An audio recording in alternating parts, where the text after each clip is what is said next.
Hello and welcome to the RedLine Solutions webinar on UDI. I'd like to give a big thank you for everybody joining us today, which is the pre-recorded edition of this webinar originally taken on May 2016. The presenters for today will be Rob Norby, Channel Account Manager of Zebra, who are also the sponsors for this event, and Robin Tan, the Product Specialist at RedLine Solutions. Here is our agenda for today. So a little bit about RedLine Solutions. For the last 19 years, we've been a leading system integrator specializing in barcode, vision, and RFID data capture and identification systems. We offer consultative, integration, and support services with specialities in warehouse management, medical device manufacturing and healthcare, inventory control, asset tracking, fresh produce supply chain visibility, and product labeling systems. We have a deep knowledge of the segments and the solutions that we offer. We've even got our own internal development department, which has come up with a complete suite of inventory traceability tools for our fresh produce clients, which is SaaS and on-premise server-based. RedLine's goal is to build exceptional solutions through technology, knowledge, partnerships, and service. And here are some of the world-class partners that we work with on a daily basis. So without further ado, I will pass this over to Robin Tan. Robin.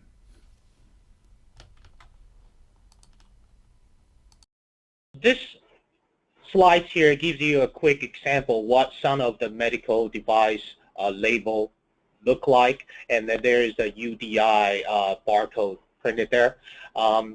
This is all regulated medical devices is required to have this UDI printed on the label or directly apply onto the devices by doping or laser etching systems.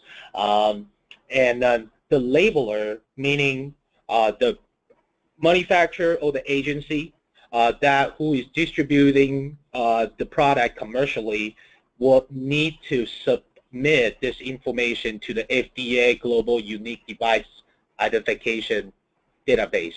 I like to use the word called Good ID. And each of the UDI label has to be comply with two things. First, it has to be human readable with the plain text form, and also it has to be identified by the AIDC technology, such as the barcode reader, the vision cameras, and then RFID reader. We will get into details in this a little later down the road with the webinar. So what is UDI? Again, it is a unique device identifier that consists of two different parts of data. First is the device identifier. This is a mandatory identifier that you will need to get requests from the three agencies, and the three issuing agency we will talk about in the next slide. And the next is the production identifier. This is something that you would use internally, and again, we will get into a little bit more details on the later slides. So for the device identifier, these are the three agencies that you would need to reach out to get your own specific unique device identifier, the GS1, HIBCC, and ICCBBA. Just so you are aware, in the U.S., the two agencies that's most used are the GS1 and the HIBCC. The third agency is very specialized, and from what my personal experience are some of the skin tissue type of device manufacturer, they use that agency more so. So as the UDI rule, the device labeler is required to submit after you have acquired your DI, which is your device identifier from the three agencies we talked about earlier. It is required for you to submit that information to the FDA-administered Good ID agency. The Good ID, again, will include the DI and the PI. And the next slide, we'll jump into the PI a little bit more. So production identifier. This is something where you wanted to use to track internally within your organization, such as the lot batch number, serial number, the expiration date, or revision number, and the date was manufactured. This is not required for you to submit it with the to Good ID. This is, again, for your internal traceability use. And we're going to jump in to talk about the benefits of a UDI a little bit. There is a lot of nitty-gritty details there, but really the benefit is to have a better way to trace the product. If there is something wrong with the devices in the market, you are able to recall it properly to the correct lot instead of recall the entire distribution devices that you have out there. And obviously to help the healthcare professionals to be able to obtain that medical device information rapidly, correctly, as soon as possible if they wanted to find out. And also, continue to talk about the benefits here. It's also a way for the entire medical device market to track and analysis the market and help to improve the electronic health records and clinical information. And then obviously the surveillance after the device has been distributed is one of the very good benefit for their entire industry as well.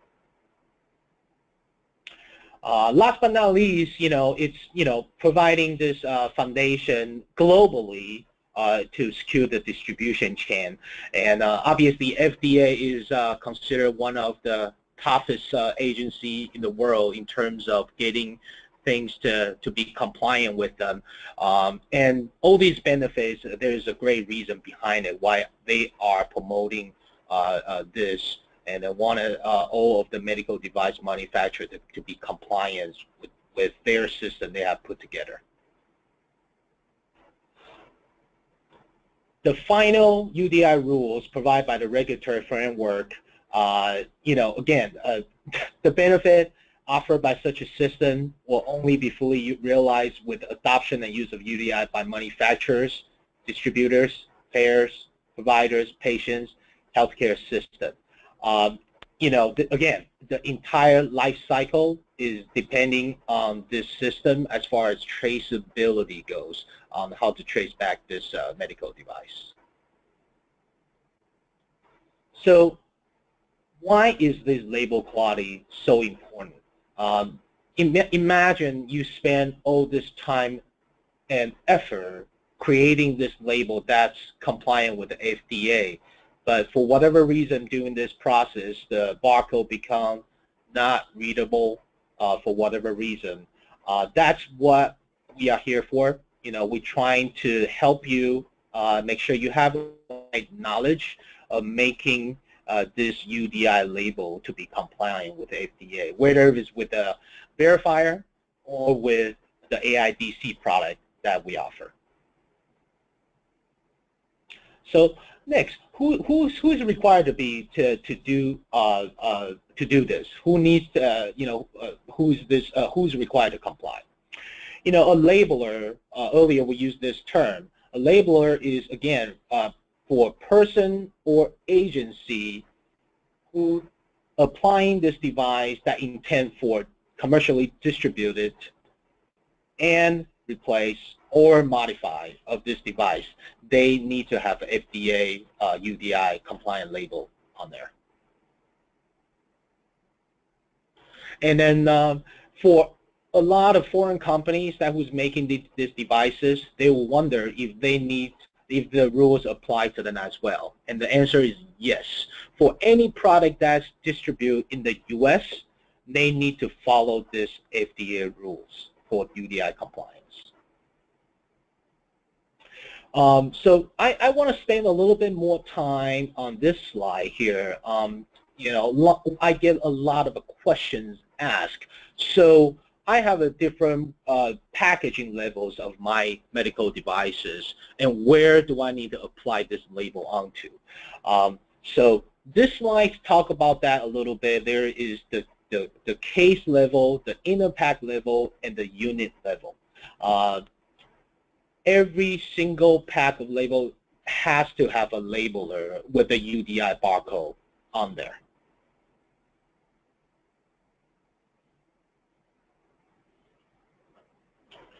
So what we're going to do is just pass over to Rob. So Rob, hopefully you're there. I'm here. Y'all hear me? Good. Okay, great. Well, thank you for having me today, and just to the folks on the webinar, thank you for joining. RedLine Solutions is a premier solution partner for Zebra Technologies and a go-to partner for us in California and all across the country. They specialize in very tough to manage applications, tough to understand requirements like UDI. So we appreciate you joining. Please continue to work with RedLine. They know what they're doing. So I want to give that endorsement before we jump in. And so when we talk about, you know, UDI, Robin already did a good job of framing up what it means, right? You're identifying, collecting, and validating data to be able to submit to these governing bodies so that they can track it themselves. And he touched on, and he's going to touch on later, they're going to touch on later ways to do that. But I think it's important for me to start with when you do set UDIs to the devices, we're going to be talking about placing them, the actual label, right? We're going to get real granular here for a second on label quality, recommended settings from a printer standpoint, because it all starts with the hardware, right? At the end of the day, you're going to have to implement this using a printer, using a scanner, and using labels. Luckily, Zebra Technologies is a manufacturer that makes all three. It makes all three very well. So this is an area of expertise for us in conjunction with RedLine, and it makes it easier for you guys as a one-stop shop, so to speak, because we, as a collective partnership, get it, and we have all the products needed for it. So we'll jump right in. You can change slide. Yep.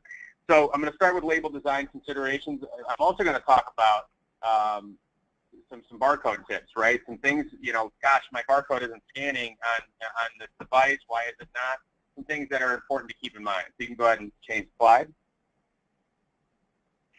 So it's important to, when you talk about label design, you know, and how it's impacting the readability and the scannability, and I'll talk about here in a second the actual scannability of the barcode itself and what the FDA expects from a grade standpoint. But these are all self-explanatory, but it's important to go through this. You really have to identify the target label size. A lot of times when you're talking about devices, class 2 and class 3, there's not a lot of hardware space to put the label on. So a lot of times you're talking by one, a one by one, a one by half. But it's important to really understand what's the space we're working with and what is the device we're putting this label on, and what's the surface of the device, right? What kind of adhesive do we need on the label? So those are all things that you really need to identify before you start to even figure out what's going on the label and how we're going to track it is what are we working with here. And then from that, the layout required and the information to make sure that it'll fit, right? There is a lot of information that has to go on these UDI labels. I'm going to get into some of the stuff that should be on these labels. You got to make sure it's going to fit. So tinkering around with a label software like a Nice Label or a TechLinks or you know, there's many of them out there, Bartender, tinkering around in test mode is definitely recommended before you end up going live, going to production. That seems self-explanatory, but I've seen it where they don't. So it's important to note. And then after that, you're determining the print DPI and taking into account how many labels are going through, what's the run, what's the volume, and how, because obviously when we get into the higher DPIs, the print speed slows down. I'll talk about that in a second. So label size and amount of required information here. So these are the three things, the device identifier, the product identifier, and the device identifier and product identifier in one scan that we have been told, working with the FDA, are really recommended. It's still kind of gray on what's required. You have to be UDI compliant. That's for sure, right? But these are the things that ensure if an audit were to come down the pipe, that when they look at a label, they go, okay, you got everything you need. So the first thing is a device identifier, and that typically should be a separate barcode from what you see below, the product to production identifier. The device and the production identifier are very different information. Obviously, we're talking about the exact device and what it is within that barcode. The production identifier is where did it come from, where can we track this to where it was produced, and when does this potentially expire? As we know in dealing with medical devices, a lot of them have expiration dates as to best use. And so those are things that need to go in a separate barcode. I have seen it where people try to combine that, and the barcode is either too big for the label, has too much information. It's hard to translate all that and put it into one database, so we find it easier to separate that out. On top of that, from a usability standpoint, we recommend that you create a 2D barcode with both of that information, because obviously a 2D barcode is a lot easier to scan, and it's also a lot more capable of storing more information. When you're talking about a linear barcode, you're limited in how much you can actually put on that before it becomes too much. And so from a backup standpoint, from a redundancy standpoint, it's important to have that spelled out in 2 separate barcodes, but then also have that combined in a 2D, so that from an audit standpoint, when the FDA comes calling, hopefully they don't, but when they do, they see that, okay, it's easily readable from the eye within the 2 linear barcodes, but if you wanted to scan it and database it right away, you can do that through 2D. So a couple options that are required, and that's kind of what we recommend. So determining DPI text and regulatory symbols. So when you're putting these regulatory symbols, resolution definitely is something you have to consider, because these are not, these are really finite granular images that you need to be able to read and see and understand what they are. I mean, the difference between this C and this E, right, if it's blurry, FDA could have issue with that. So if you look at the 203 DPI versus the 300 DPI versus the 600, you see the resolution getting better. I would never, ever recommend 203 DPI for UDI. At the very least, you really should be talking about 300, if not 600. And 600 is the recommended DPI that we see work most, 100% of the time. If you have more space on the label, 300 DPI is an option. Again, 203 is not going to work from how much information and how many images potentially have to go on this label. On top of the all-important, is this barcode scannable with a C grade or better? So when you talk about DPI, it is important to keep in mind the volume run of the labels you're pushing through, because as the DPI goes up, the print per second goes down. That seems to make it, that's self-explanatory as to why. But if you're printing these in batches of maybe 5 or 10 or 20, and that is common in UDI applications, because from a labeling standpoint, it's a slower process. 600 DPI would probably be recommended, but if you're pushing these labels out and speed is an issue, and you have production runs to keep up with from a labeling standpoint, the 300 DPI probably would have to be the one you'd settle on based on the print speed requirements that you have. So it really depends on your unique application, what's the volume of labels you're pushing out in a run. Are you doing batch labeling? Are you doing labeling on demand? There's some elements that are unique to what you're working with specifically, but just keep that in mind that, yes, 600 DPI is absolutely recommended, but if you're pushing out high volume, we're probably going to have to look at 300 DPI, because that's going to slow your production down. If you can avoid if you can work with the lag time that 6 IPS does, boy, that'd be great, right? That's the best recommended situation, and we see all walks of situations. So just a lot to, some to consider. So for 2D barcodes, less than 3 by 10 by 3 by 10, 3 tenths, I'm sorry, 3 tenths by 3 tenths, 600 DPI is recommended. You see that on things like prescription bottles, right? That's classified as class 2. You need to be able to identify where that plastic came from. It seems silly that those things have to be tracked, but then you think about the importance of the medication that's going in those bottles and some of the chemicals that that plastic was molded with, and all that. You have to be able to track and identify exactly where it came from, which means a lot of those prescription bottles, 2D barcodes is the only option you have. And then 600 DPI, definitely, you don't have an option, right? That's what you need to be able to get the resolution needed from a scannability standpoint. Minimum size for 1D barcodes, again, I just talked about it based on the number of digits in the barcode, your print speed requirements, how many labels you're pushing out, etc., right? The smaller the label, the more need for a higher DPI. The more information, the higher need, the better need, the more need for 600 DPI. The barcode printer types and settings, just some things to consider when you're setting up your UDI compliant solution from a printer standpoint, and then also some barcode tips. Like I said, I told you we'd get into this. We're getting into that section now.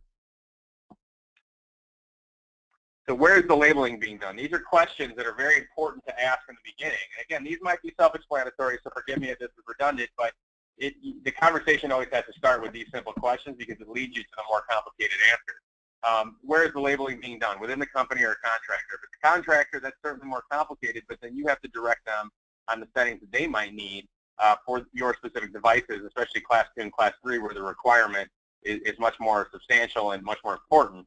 So you'd have to work with them to make sure that their settings are correct and make sure they're using the right labels and etc. We would definitely recommend you do it within your own four walls, right? That's the best way to ensure that everything that's supposed to happen is happening. And then, like I said, how I mentioned this before, how is the printing being done?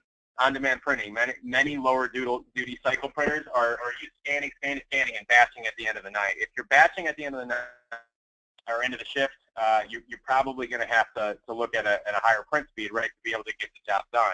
We would recommend an on-demand printing type situation where you're printing the label that's needed, and that allows for the print speed to be lower so that you can get the better resolution. But again, each situation is unique, and those are things to take into consideration.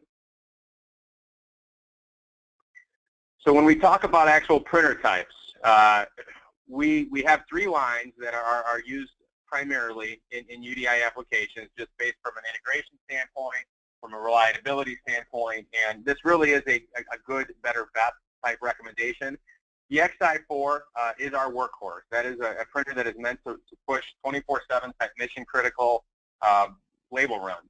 It does not need breaks. I'll tell you, I've been in environments where it's printing literally 24/7 and it doesn't seem to be sweating one bit. And so that is definitely, from a 600 DPI standpoint, an XI4 is our recommended printer from a UDI application standpoint. Now, if you're in a situation where you're a little more cost conscious, but more importantly, you're not pushing out 24/7 type label, you're not labeling all day, the ZT, 410 would be a good option. That is built for 8 to 10 rolls a day, which is still quite a few labels, so you just have to consider that and figure out how much you're actually printing. And it's the value performance, right? It's an affordable printer that still, for the most part, performs like an XI. The other thing to note on the ZT410, it is a heavily integratable printer. It's built with Link-OS operating system technology, which means that in the past, thermal transfer and thermal direct printers had to be on their separate firmware. You had to manage them separately. That's not the case anymore. We also give you tools to manage these printers remotely, in a device management type situation, and it's also integratable with cloud applications. So the XI printer is going to have those tool sets here in the next few months. Right now, the ZT410 has those currently.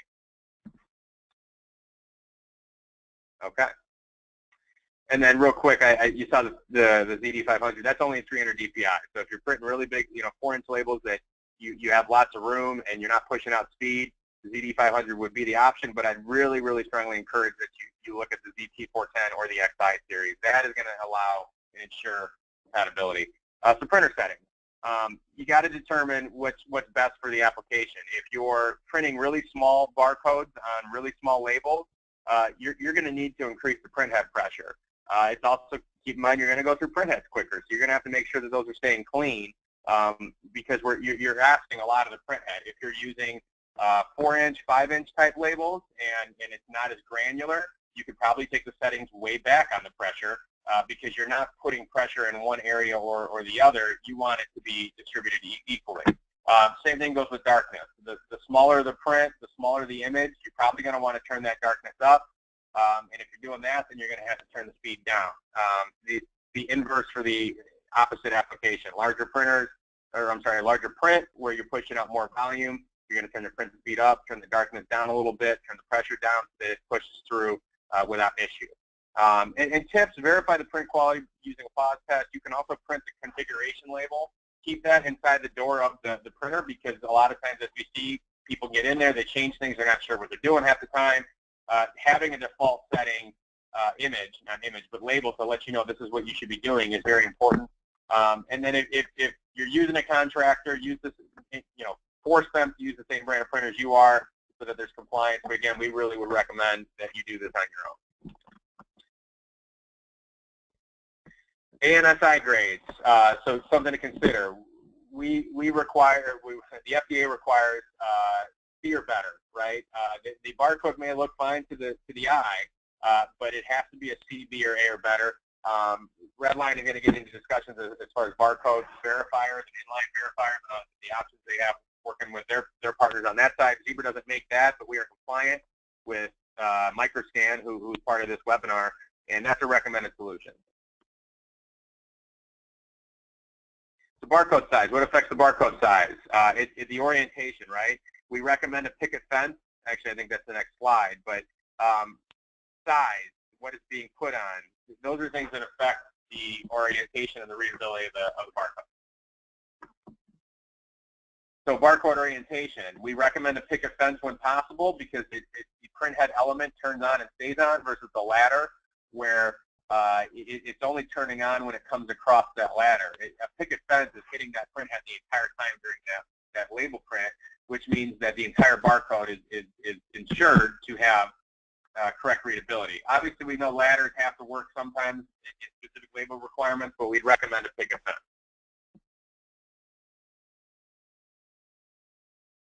Quiet zone. You got to make sure there's enough quiet zone. The barcode reader the scanner or the reader has to have enough room to know where the barcode starts and stops. So if you're putting a barcode that's edge to edge, it's not going to read.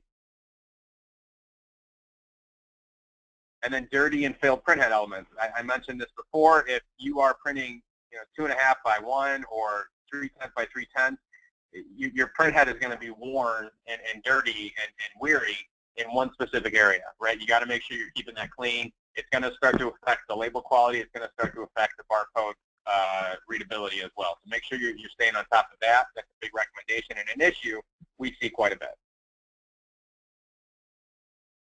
Label material, quality, and consideration. So this is my last section, and I'm going to turn it back over to RedLine. So sterilization. Not every label can withstand the environments you're putting it in some of these manufacturing and warehousing environments. Make sure, identify what the chemical resistance is, right? When you're applying this to a device that's going to be going into a hospital, what is it going to be facing every single day? We have a ton of labels that can withstand pretty much anything you throw at it, but you have to identify and clarify what's the environment that it's being applied in, and then what's the environment it's going to be resting in. So again, UL certified label required. We recommend, and I'll get into this in a second, but we recommend the Extreme, which is our most durable, most toughest, label out there. So it can withstand freezer temperatures, it can withstand hot temperatures, it can also withstand chemical white downs, and that is a common occurrence in UDI applications.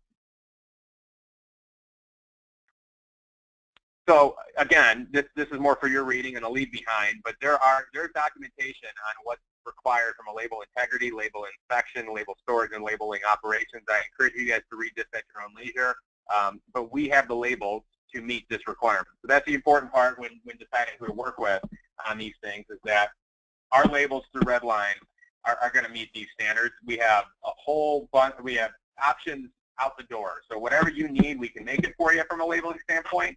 We also have a ton of stock items like the Z Extreme or the Z Ultimate, which is the next step down if you didn't need super intensive type adhesives, and there's a little more wiggle room on the durability of the label, but again, we wouldn't recommend going any farther than below than that. One thing to note about Zebra is that we manufacture our own label. We have 4 manufacturing plants around the country. The local one to California is down on the border in SoCal. So that ensures same-day shipment, right, especially if you're based in California. We also have a warehouse and manufacturing plant in Texas, Wisconsin, and Georgia. So anywhere you're at in the country, you're going to be able to get access to labels rather quickly.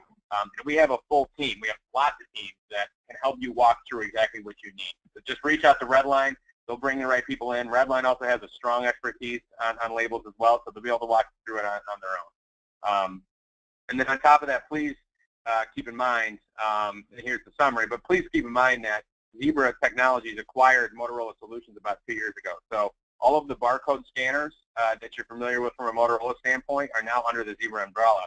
we talk a lot about 2D barcode. You're going to need a 2D scanner, and we have a few options there. We didn't want to get into it too much to overcomplicate the discussion, but keep in mind that we understand the entire solution. We understand which scanners work best with which printers, which labels should be going with which printers, and et cetera, and which scanners work in which type of environments, right? We have rugged, we have non-rugged, we have wireless, we have standard on stands, and this can be said for the hospital customers that you guys might be selling into as well. You can help them maintain their own compliance by recommending the right product. And again, Zebra Technologies through RedLine Solutions is a one-stop shop for UDI compliance. So as a summary, determining the DPI is important to make sure the settings are fit to your application. Ensure that the barcode is a grade C or better. We talked about recommendations on how to do that, and then make sure you're choosing a label material that's going to withstand the elements you put to it. If you keep in mind all of those things, you're going to have no problem being UDI compliant from a labeling standpoint and a printing standpoint. Excellent. Well, thank you ever so much for that, Rob. And I will hand it back over to Robin. Okay. Adrian, real quick, how are we doing on time as far as? Yeah, we're doing good. We good? All right. So, guys, I'm going to jump into verification real quick here. So I wanted to make sure I put this message out there. Verification and the readable of the barcode is two completely different things. If your barcode today is readable, it doesn't mean that's compliant with their UDI rules. That's when the Microscan verification software and hardware comes into play. It has the software that put it in place where it matched the spec of those three accredited agencies by FDA, which is the GS1, the HIBCC, and ICC-BBA. If you put the barcode underneath the verifier, it will tell you whether or not it is compliant to one of those three agencies. Your barcode reader might be able to decode it, but it doesn't mean it meets the compliance requirement, which is why verification is a huge part of your distribution process when it comes to distributing your medical devices. Diagnosing barcode quality issue. You know, Rob mentioned earlier about using a different the resolution of the printer with, you know, and NC grade. This is what, again, the software will help you to determine which part of the barcode that failed this verification process. And it also helps you to point out exactly where the fault that was on the barcode. And with this issue identified, you can determine whether or not the printhead needs to be replaced, or the printhead needs some cleaning, or if the barcode was just way too small for the resolution of the printer to handle. The verifier will help you to determine all of that for just verifying it. And so, you know, I want to talk about offline verification today. I'll mention a little bit inline as well, but for offline verification, meaning you the devices is individually out here after the barcode label has been printed. You will bring the label to the station and verify the barcode quality and see if it meets the standards. And you know, this slide kind of just talk about what I just said as far as the print quality and also how to meet the compliance. And here are the three models from Microscan for offline printing. The 9510 is like a stationary, I like to call it toaster box, right? There is the camera and lighting built in to this box, where it's really good for your graphic room or your marketing room. After the label has been designed and printed, you can verify the label land. For the 9580, it's a handheld device. All of these devices are USB interface, so you can, you know, the handheld device you can bring it around, even with like a tablet device. You can verify on the go and bring it anywhere that you like within your organization. The 9570 is something where if you have a barcode that's really long, you want to slide it through to capture the entire barcode, the 9570 is one of the verifier to use. Here is just a quick breakdown and comparison. Again, the 9580 is tablet enabled. So let's say if your organization use a Windows, I want to make sure this is only compatible with Windows operating system. Okay, so the software only work with Windows. If you have an iPad or Android device, this will not work. Next slide. So real quick, I want to jump into the direct part marking offering that RedLine has as well. Earlier we talked about we need to place a label or directly mark the barcode onto the device, and this is where laser marking comes into place. We work with a company called Automator. They have this all-in-one package, very compact laser etching device that we can help you to set it up if you need to mark a UDI compliance barcode directly onto your device. And here are just some steps on what we recommend, how to become compliant. Again, I know some redundant data, but we just wanted to reiterate. Again, is to reach out to these FDA accredited agency to acquire your device identifier, GS1, HIBCC, and ICC-DDA. And you might ask, so how many device identifier do I need? As a matter of fact, every single model and version of the manufactured device will require a unique of DI on their own. So if you have 20 different models, you will need 20 different DIs. If you already have a label of code, FDA allows you to continue to use the same barcode, and the code must be approved by the issuing agency, again, the GS1 HIBCC. This slide talks about the date on 2014.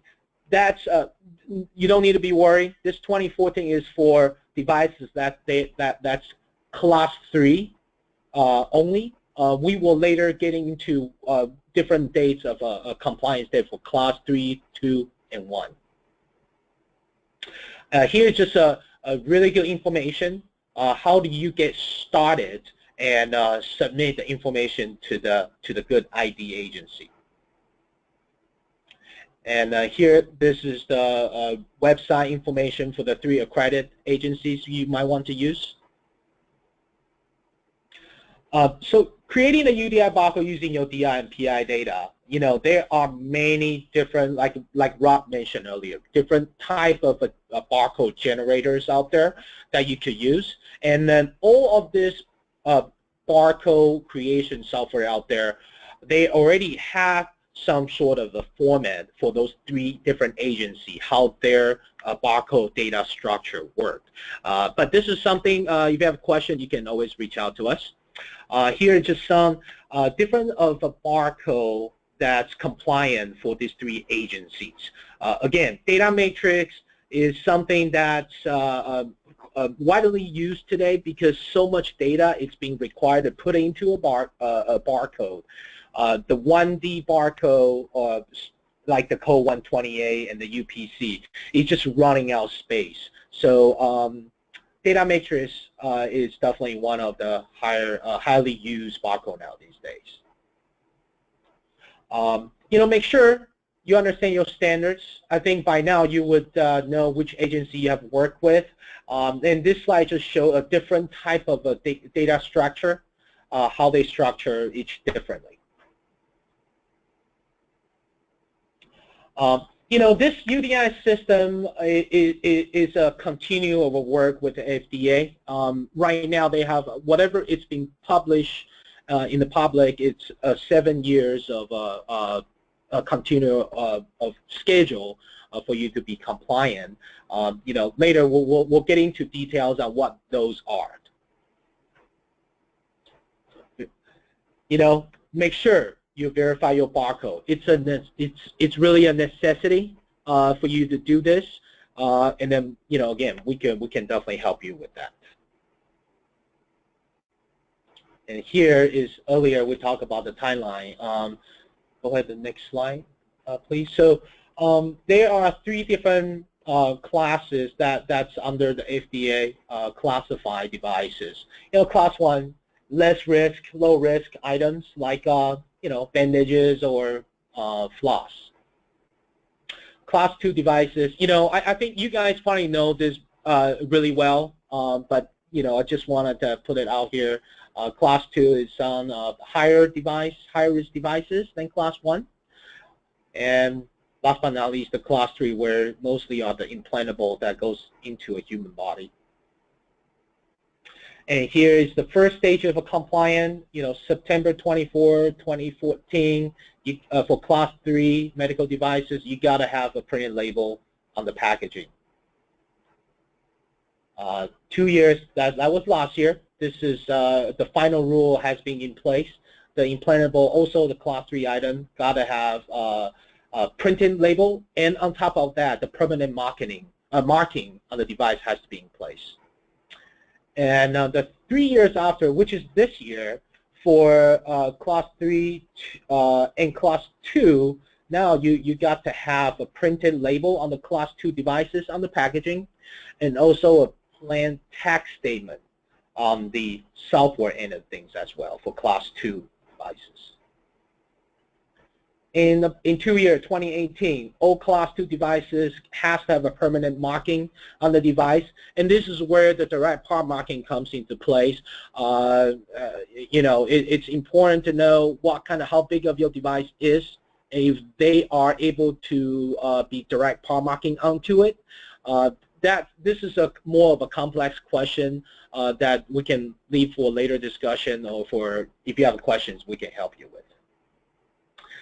Now, 7 years down the road, the Class 1 devices will require to have permanent marking on the devices.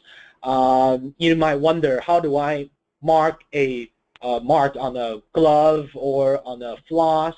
For devices like that, I've been told that where it's mostly on that's happening on the packaging.